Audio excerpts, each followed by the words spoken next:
get up and howl about America and democracy. There is no America. There is no democracy.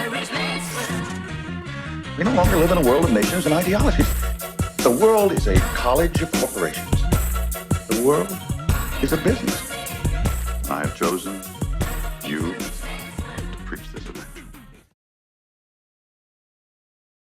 Hello, how are we doing, comrades, and welcome back to part 2 on correcting mistaken ideas in the party by Mao Zedong, written in December 19th, 29.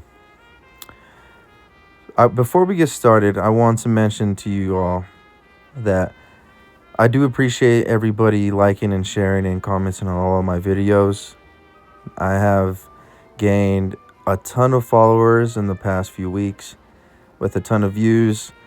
I do appreciate it. My transition from TikTok to YouTube has been a bit slow, and I have been over procrastinating it, but the time for me to lock in is now. So I do appreciate everybody who also supports me. That being said, let's go ahead and get started on the piece on ultra democracy. Since the Fourth Army of the Red Army accepted the directives of the Central Committee, there has been a great decrease in the manifestations of ultra democracy. For example, party decisions are now carried out fairly well, and no longer does anyone bring up such erroneous demands as that the Red Army should apply democratic centralism from the bottom to the top, or should let the lower levels discuss all the problems first and then let the higher levels decide. Actually, however, this decrease is only temporary and superficial and does not mean that the ultra-democratic ideas have already been eliminated. In other words, ultra-democracy is still deeply rooted in the minds of many comrades. Witness to various expressions of reluctance to carry out party decisions. The methods of correction are as follows. 1. In the sphere of theory, destroyed the roots of ultra-democracy. First, it should be pointed out that the dangers of ultra-democracy lies in the fact that it damages or even completely wrecks the party organization and weakens or even completely undermines the party's fighting capacity, rendering the party incapable of fulfilling its fighting tasks, and thereby causing the defeat of the revolution. Next, it should be pointed out that the source of ultra-democracy consists in the petty bourgeois' individualistic aversion to discipline. When this characteristic is brought into the party, it develops into ultra-democratic ideas politically and organizationally. These tasks are utterly incompatible with the fighting tasks of the proletariat. 2. In the sphere of organization, ensure democracy under centralized guidance, it should be done on the following lines. 1. The leading bodies of the party must give a correct line of guidance and kind solutions when problems arise in order to establish themselves as centers of leadership. 2.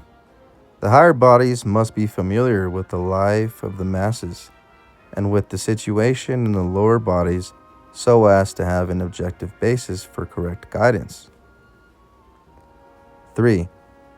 No party organization at any level should make casual decisions in solving problems. Once a decision is reached, it must be carried out firmly. 4. All decisions of any importance made by the party's higher bodies must be promptly transmitted to the lower bodies and the party rank and file. The method is to call meetings of activists or general membership meetings of the party branches or even of the columns when circumstances permit, and to assign people to make reports at such meetings. 5.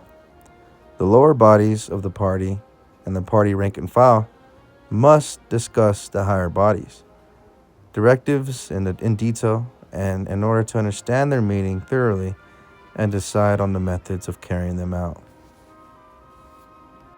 a big takeaway from this part is basically discipline is very important when it comes to organizing, especially when you're organizing within a party.